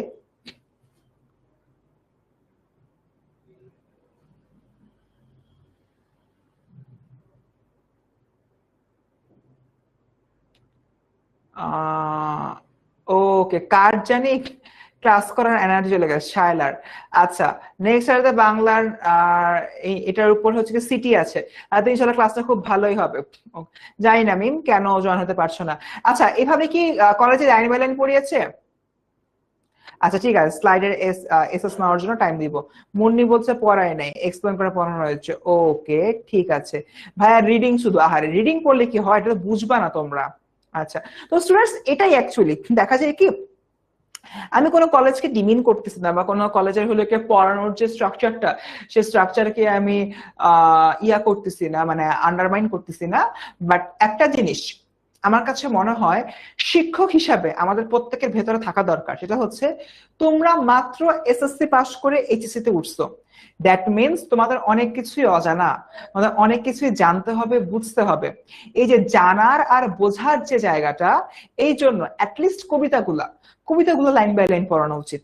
কারণ লাইন বাই লাইন না পড়লে তুমি বুঝবা না, এক লাইন মানে কবিরা তো লিখছে কবির মতো, আল্লাহর রাস্তায় লিখে গেছে, এরা তার ভাবে নাই এই যে মহাকালের জন্য তাদের এই সাহিত্য কর্মগুলা বিশাল একটা স্থান পেয়ে যাবে, তারপর 100 বছর পরে তোমার আমার রেগুলার পাঠ্য বইতে এসে আমাদের জীবনটাকে ধ্বংস করে দিবে।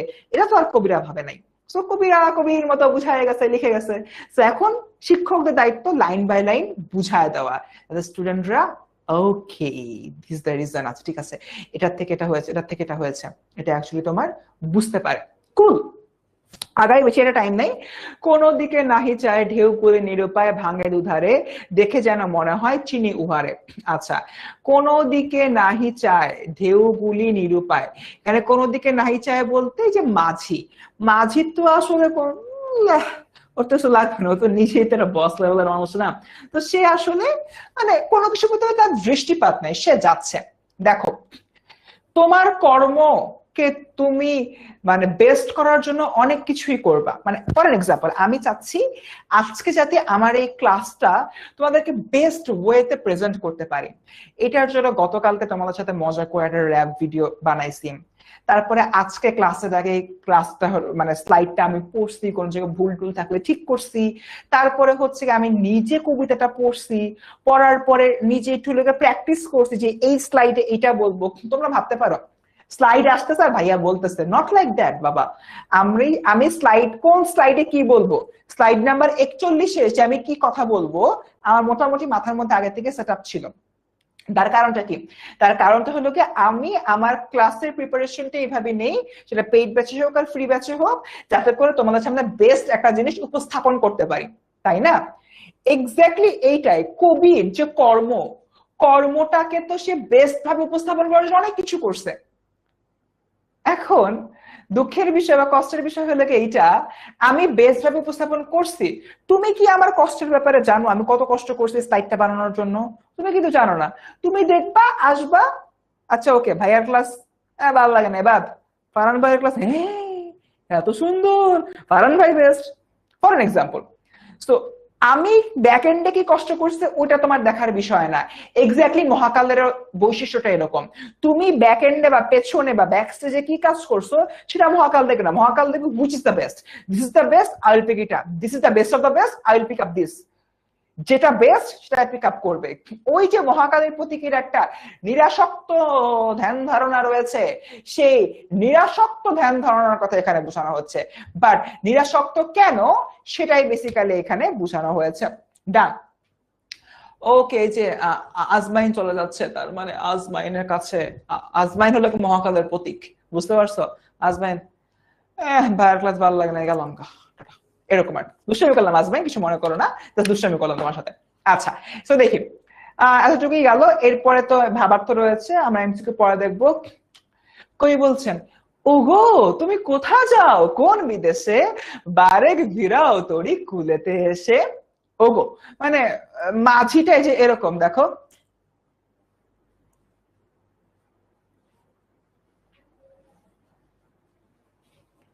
মাঝিটা এক্স্যাক্টলি এরকম নির্বিকার দৃষ্টিতে ভাবলে সিন ভাবে তোমার চলে যাচ্ছে। তখন কবি বলতেছে এর ডাকা দরকার তো, সাই মাঝি কই যাও কোন বিদেশে যাও। তো বারেক ভিড়াও নদী তরি কুলেতে এসে, বারেক বারেক বলছে একবার আসো মাঝি প্লিজ একবার আসো, এটা এখানে বোঝানো হচ্ছে। বারেক ভিড়াও তরি কুলেতে এসে, ভিড়াও বলতে বোঝানো হচ্ছে তীরে লাগাও, আর হচ্ছে কুলেতে এসে বলতে চিরায়ত শিল্পলোক ঠাঁই পাওয়ার জন্যই কৃষকরূপী কবির ব্যাকুল অনুনয় এখানে আসলে প্রকাশিত হয়েছে। কৃষকরূপী কবির ব্যাকুল অনুনয় এখানে তোমার আসলে প্রকাশিত হয়েছে। ডান।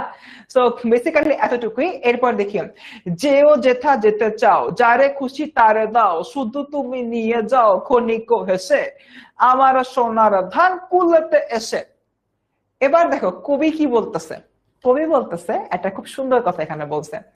কবির কথাটা হচ্ছে তুমি যেখানে যেতে চাও যাও, যেও যেথা যেতে চাও, যারে খুশি তারে দাও, আমার এই সোনার ধান যাকে খুশি তাকে দাও, শুধু তুমি নিয়ে যাও ক্ষণিক হেসে।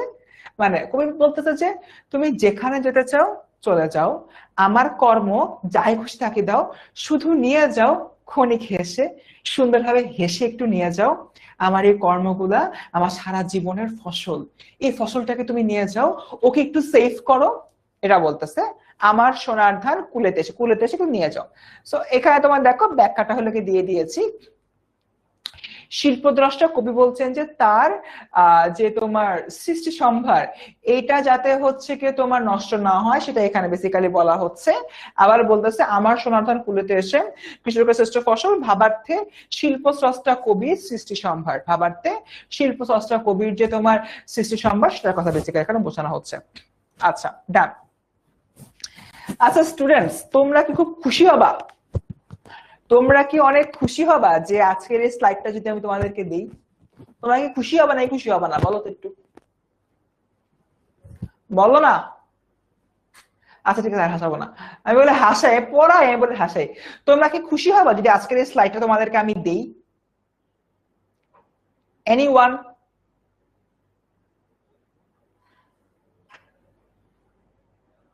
খুশি হবা?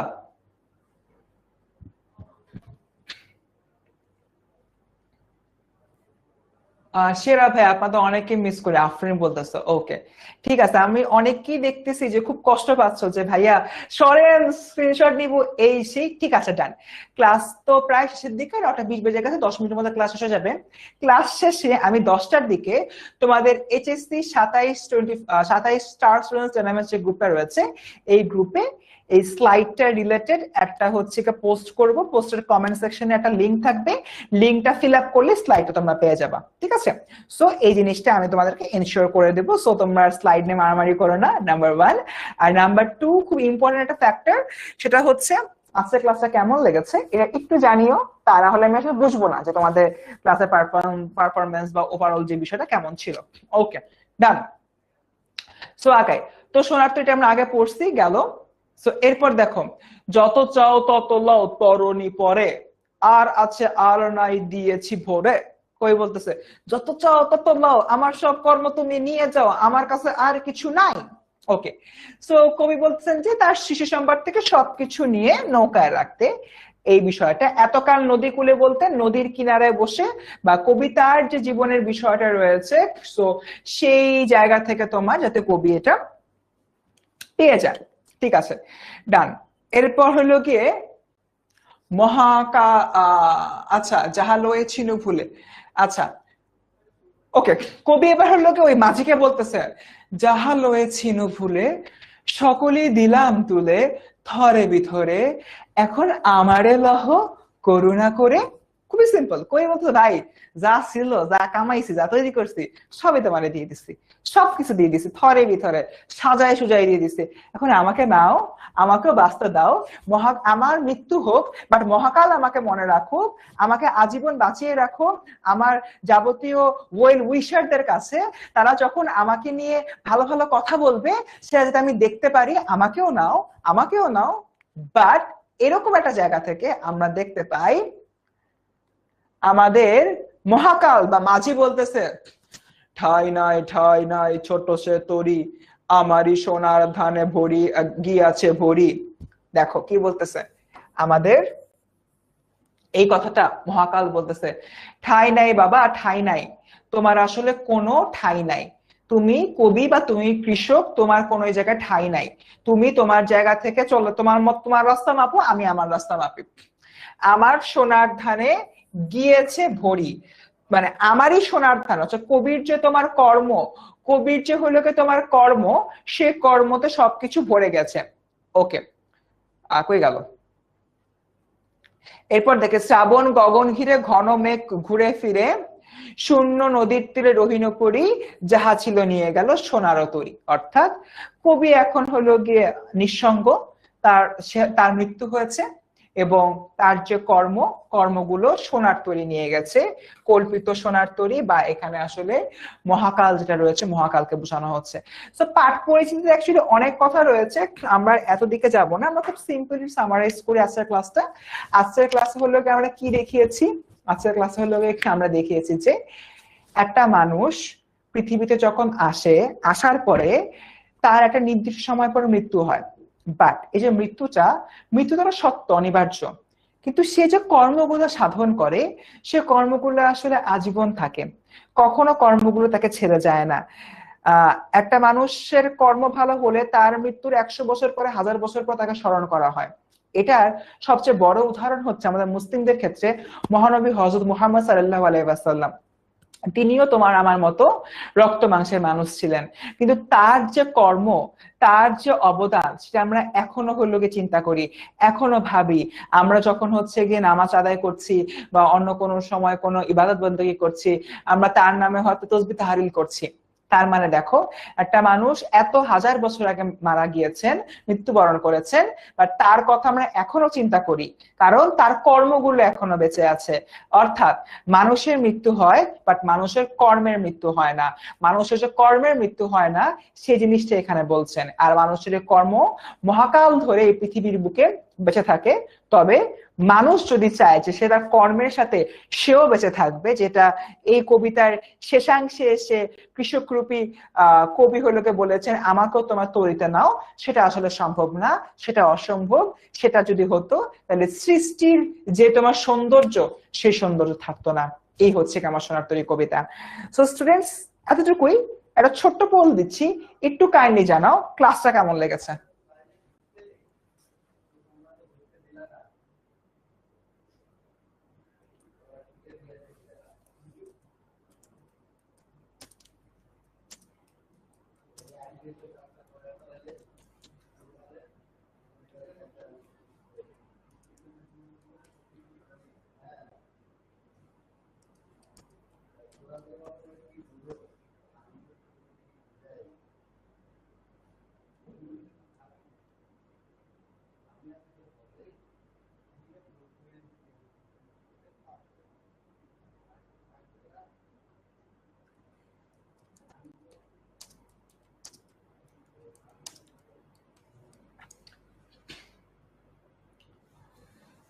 আচ্ছা, সো স্টুডেন্টস, তোমাদেরকে একটা পোল দিয়েছি, was the class best. Best হলে ইয়েস দাও, খারাপ হইলে নো দাও।